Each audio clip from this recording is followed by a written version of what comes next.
Hi, John Twigg here. Thanks for looking at Talk About here on Shaw. I've got another interesting show for you, maybe one of the most interesting yet. The guest is Andrew Nikiforuk, and he's the writer-in-residence at the museum at Campbell River, Haig Brown House. Andrew, thanks for coming in. My pleasure, John. Good. Now, before we get to a long list of questions, which I'll run out of time for, we at Shaw here have a profile of Andrew, and we're going to look at that first. At first glance, it looks like a frost flower, but it's actually a fungus strewn like cotton candy on decomposing wood along the banks of Kingfisher Creek, typically between December and February. Andrew Nikiforuk and his dog Primrose amble the woods, once the stomping grounds of Roderick Haig Brown, renowned author and conservationist. I guess one of the first things I did when I arrived here was to start rereading some Roderick Haig Brown. So I was reading his a collection of his essays. I think it's called Reflections and Writings. Ideals that were useful in opening a continent are weak, childish, and unpleasant. When applied to the task of making wise and satisfactory use of a continent already opened up. Andrew Nikiforuk, this year's writer-in-residence, writes about the oil and gas industry, government accountability, and social responsibility, and feels an affinity to the late Roderick Haig Brown. He was an immensely talented man, and he wrote about so many more things than just fishing, although fishing was, to him, the central metaphor in life. You could explain so much about life and the quality of living and the importance of living through one's experiences with fishing. So, I mean, I feel a great deal of kinship with the man, particularly with his social criticism and with his concern about what we are doing to the wild world. I mean, I love the study. I come in here and I think Charlotte Gill told me that when the first time she came in here, she felt as though Roderick and Anne had just gone off for a walk and that they would be back in an hour's time. You get this deep sense that this was a place where a lot of thinking went on and where some pretty intense conversations went on and where, you know, thoughts were allowed to walk down different paths. During his stay here, the writer will be pursuing personal writing projects and providing literary advice and support to emerging and established writers in the community. Although a potentially daunting experience, Andrew Nikiforuk demystifies the experience and offers some perspective. People that have been published a lot tend to give people like myself, you know, much more credit and due than we deserve. I mean, I think of myself as a carpenter. I've been building stuff for a long time. You learn some tricks of the trade and you gain some experience. But I'm constantly also being humbled by this craft. And it's something I still struggle with every day. To find out more about consultations and upcoming speaking engagements, you can contact the museum. In Campbell River, I'm Margie Greaves. Okay, we're back, and I'll tell you a little bit more about Andrew. I was at a museum speech that he was giving, a presentation, I guess, and Ken Blackburn did a really good introduction of him, and I went up, I was going to ask Ken afterwards, but in the meantime I bought this book, and turns out that Ken was reading from the book. One of North America's leading investigative journalists has written about education, economics, and the environment for the last 2 decades. I think that's probably short. His books include Pandemonium Saboteurs, Weibo Ludwig's War Against Oil, which won the Governor General's Literary Award for nonfiction, and Tar Sands, which won the Rachel Carson Environment Book Award and became a national bestseller. His most recent book, Empire of the Beetle, was nominated. Now, I don't know how I got Energy of Slaves. That's not listed there, but I guess, you know, it's about that. But it's a fascinating book. It's a heavy read, but it's well written. And I guess, Andrew, my first question is, where did the idea for the book come from? How long did it take to write it, and why did you do it? Well, you know, I mean, I'm from Alberta, and so I've been living in Calgary for more than 20 years. And as a business journalist, I've been writing a lot about oil and gas. Yeah. And after I wrote a book about the tar sands, which was quite critical, the pace and scale of development of that project, Yeah. and what its impact would be on the country, and I think it's really dramatically changed the country, I wanted to do a more personal book, and also something that was philosophical, that got to the root of some of our problems with energy. Yeah. I mean, and one of the key things is that it's been cheap for 150 years. Yeah. I mean, and this is a novelty in the whole human experience, Yeah. that you could go out and buy all this cheap energy and put it through machines that would do all this wonderful work for you to make your life a little more comfortable and easier. And but that also has some drawbacks. Cheap energy has drawbacks. Yeah. So because it makes us lazy, it makes us fat. We stop thinking about things. We stop working for things. It has all kinds of implications we've never even thought about. And it also, what should we use energy for? And energy is just the capacity to do work. Well, the Greeks and Christians and Jews and Muslims, they all had very profound ideas about what we should use energy for, and that we had to temper it, and that we had to pursue justice. We had to do the right thing. We had to pursue right livelihood. Yeah. And somehow, with cheap energy and all the material things that it can provide for us, we've kind of lost our way. But that day is now ending, and that's why I wrote the book, because cheap energy is over. Was that a preview of did you conceive the book the way it came out?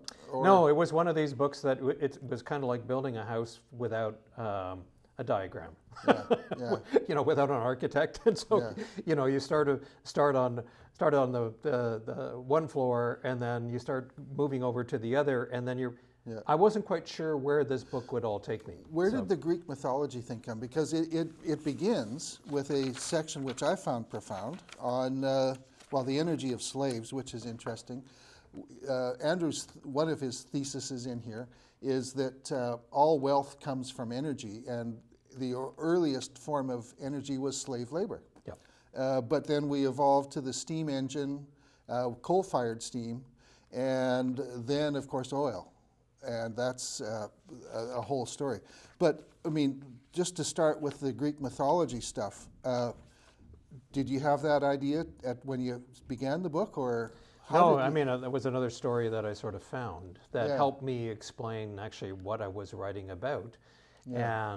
And what's so interesting is that you go back, the ancients were thinking about this stuff too. Yeah. And quite profoundly, they were thinking, what should we be using energy for? Yeah. And what I found really interesting is you go back to the Greeks and the Romans, and and you look at all of their key philosophers and and all the their so-called celebrities of the day, and none of them were against slavery.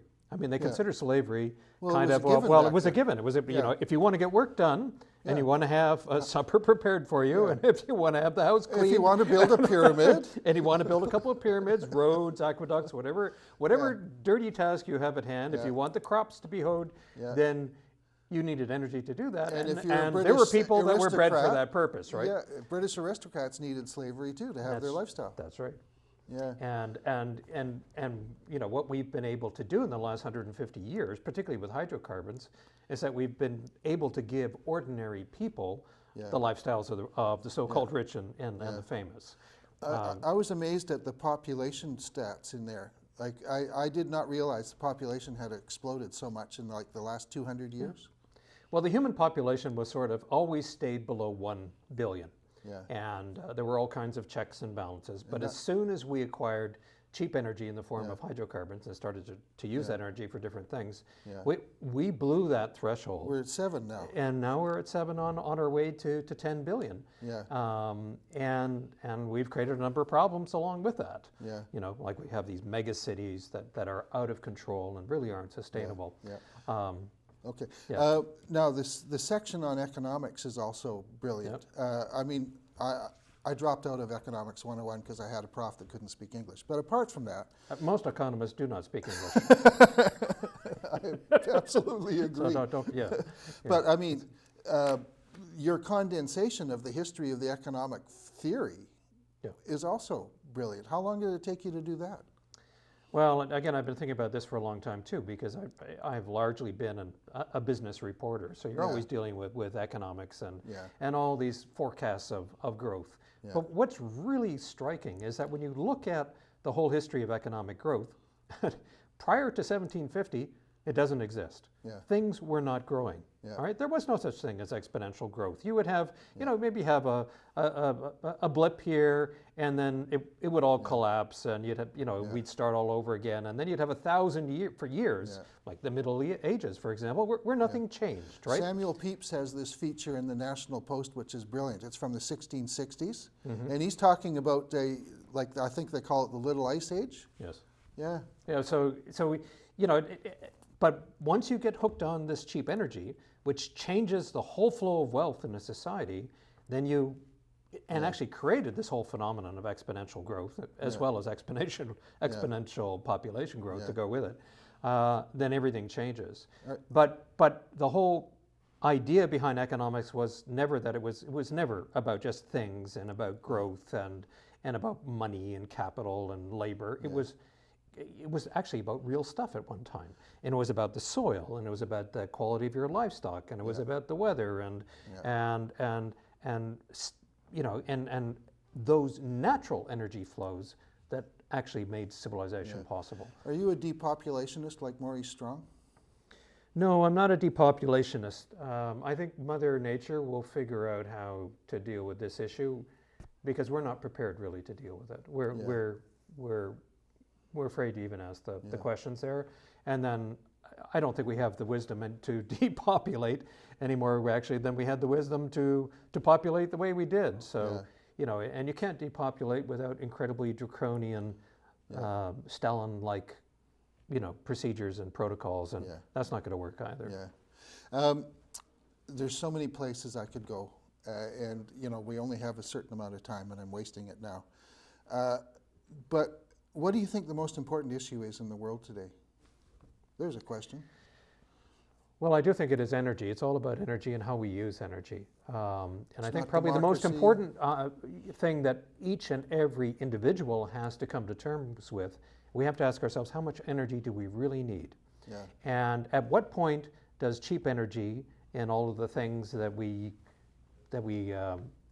use cheap energy for, our energy slaves that we, you know, are powered by this cheap energy, at what point do all of these energy slaves really change the quality of our life and make it too complex and actually subtract from the value of community living and friendships and our own relationships with our children? So a good example would be, I mean, everyone is now enthralled with iPods or video games and all the latest digital stuff, right? Let me check my email for a second. And there's just a ton of embodied energy in these things. I mean, this is what, to me, what capitalism is all about, is making a lot of cheap stuff powered by cheap energy.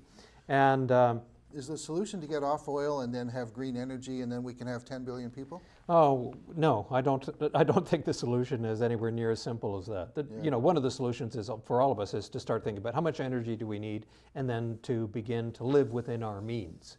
And with communities and cities also living within their means. Right now, everyone is living off energy that's being produced or mined or extracted from somewhere else, as opposed to, well, what energy have you available in your own neighborhood to use? And the idea of running on anything more than that is just acquiring a huge amount of debt. When BC Hydro was making some planning, this is, I guess in the 1980s now, I was trying to push them into micro hydro, like ditches, Pelton wheels on ditches. They weren't interested. They want the big stuff. They always want the big stuff. That's another one of our big issues that has come about from cheap energy, is we begin to think always in terms of big things. When really one of the key problems of modern life are big cities, big economics, big corporations, big government, and we need to scale everything down again. But everything is out of scale because we had this tremendous flow of cheap energy. And it won't come back down to scale until that flow changes. And that flow is now changing. That's another really dramatic thing we are all seeing in our lifetime as energy becomes more and more expensive. I mean, the era of cheap hydrocarbons is gone. We're now into the difficult and ugly stuff. And it's expensive. And you know, it's going to affect the size of the middle class, which is already beginning to shrink. Now, there was no middle class in the old days, John. There wasn't. I mean, we're a function of cheap energy flows. You know, it enabled us to be here. Yeah. Now, I could change horses and talk about social media. because Andrew gave a very good speech at the museum about how social media is changing politics. But I don't want to. I saw this quote on Zoomer TV. They were promoting a talk on it. And the question was, is obsessive environmentalism the new religion? Now, before you answer, one of my concerns, and we were at the Philosopher's Cafe last night as we're taping this, and they were debating the American funding of some environmentalists against the pipelines and yada, yada, yada. Some people go too far, and they become so fixated, like the oceans are going to flood us out in 10 years. No, it's more like 50 maybe. How do you feel about obsessive environmentalism? Well, I don't think it's a good thing any more than obsessive corporatism or obsessive, big governmentism. Disorder. We seem to be obsessed with a lot of things these days. Yeah. I think it's dangerous when any ideology or idea becomes, some kind of church and religion. Yeah.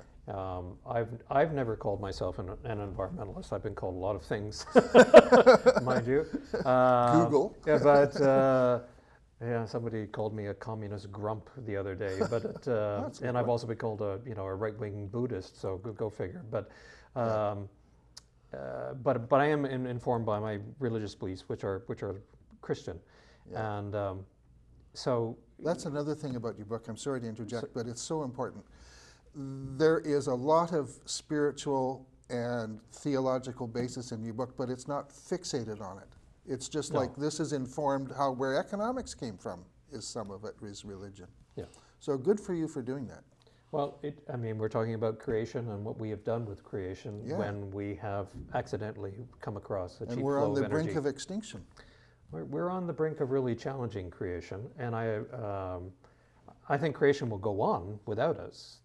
But the key thing is how far can we go at the pace we're going now, unless we become a little more humble? Yeah.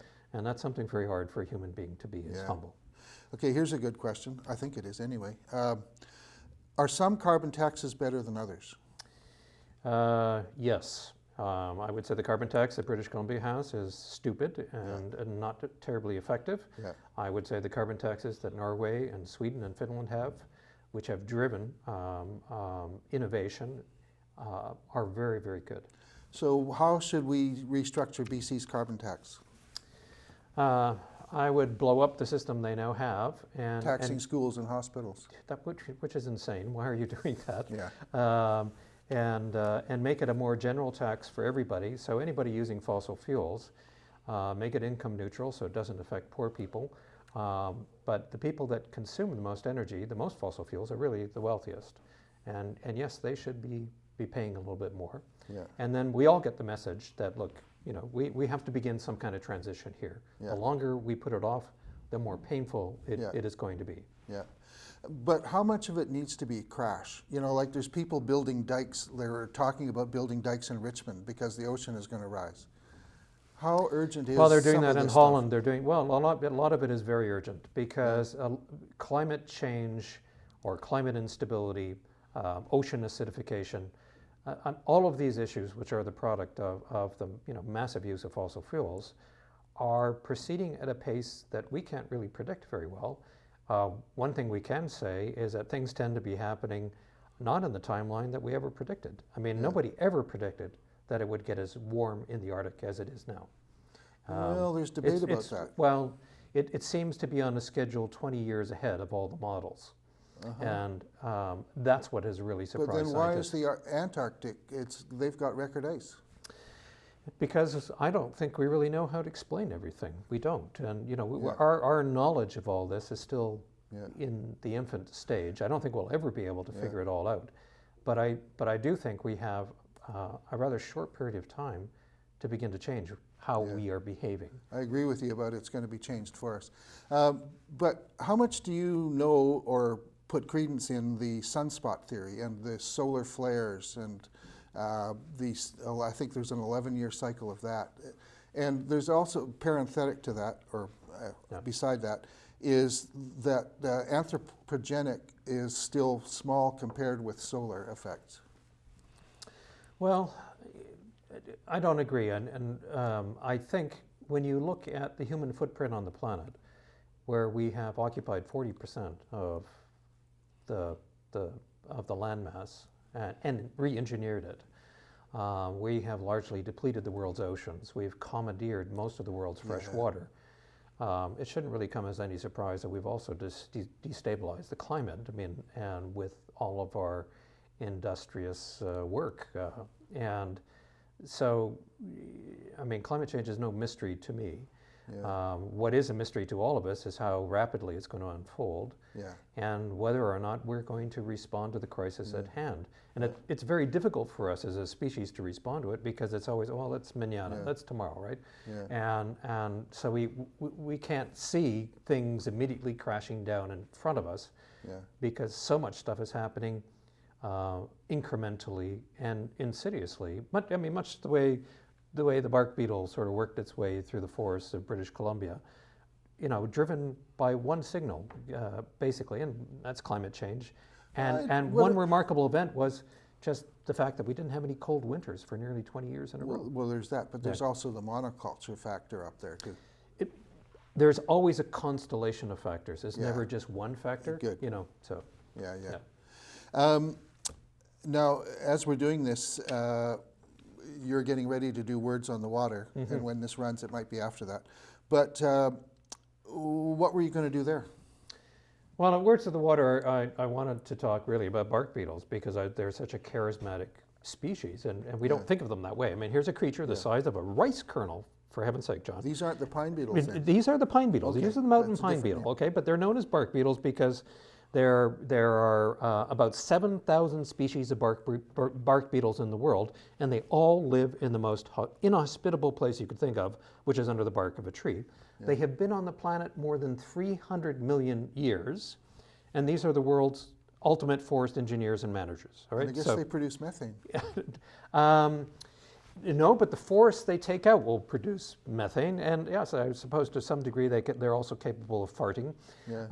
But they are extraordinary creatures, and you know, and one of their jobs is to take out old, aging, or diseased forests. That's their job. But they can change a landscape faster than we can. And when I started writing the book Empire of the Beetle, I had no idea that I would come across a creature that could transform a landscape faster than human beings. That to me is a marvel. Well, one of the marvels is that you're here as the writer in residence at Haig Brown. And by the way, he's got some fascinating quotes from Haig Brown too, which he sent me by email. But, most of the writers in residence, I think, have been poets and novelists, and yet, I mean, I'm a writer as well. I'm not anywhere in his league, but the book, it doesn't have florid language. It doesn't have linguistic theatrics. It's readable, and I don't know. Well, George Orwell was probably my best teacher. I mean, he believed in plain English, and not only that, he believed in speaking in the language of ordinary people.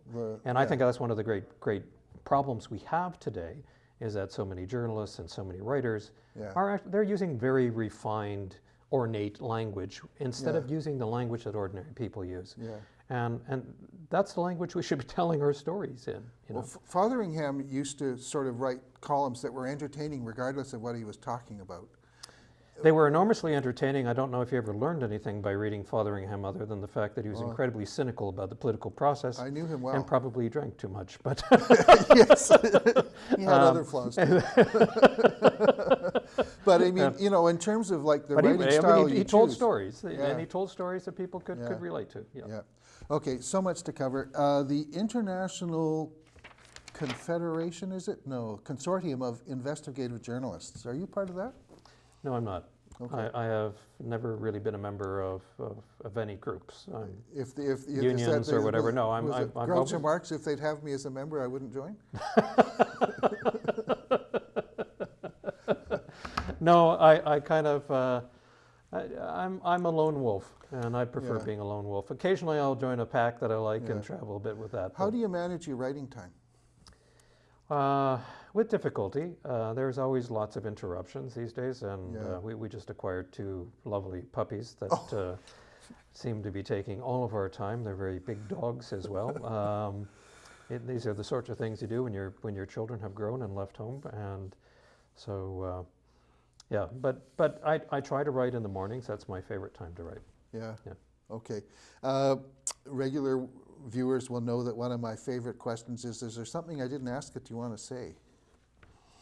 And I've got lots to fill if you Well, don't. I would really just like to express my appreciation to the community of Campbell River, because Yeah. my wife and I have had a wonderful stay at the Haig Brown Heritage House, and it is a really rich institution for this Yeah. community to have. You know, Yeah. cherish this. Yeah. There aren't too many towns in Canada that have a place where writers can come and be part of the community, and feel so welcomed, and yet are able to be so productive at the same time. I mean, I actually feel that Campbell River has given Doreen and I more than we've actually given back. Have you done much writing while you've been here? I have. I've done a fair amount Really? of writing, and to honor Roderick Haig Brown. I mean, one of my first projects was a series of investigative pieces for the Tyee, and these articles were all about the destruction of some of Canada's foremost science libraries, operated by the Department of Fisheries and Oceans, which have now been closed and mothballed. Yeah. What's your next book project? My next book project will be looking at the hydraulic fracturing, which is the process of injecting fluids, including water and sand and chemicals, into very, very deep formations to break them up, so that we can produce more oil and gas. And Okay, it's a that's signature peak oil. So. There we go.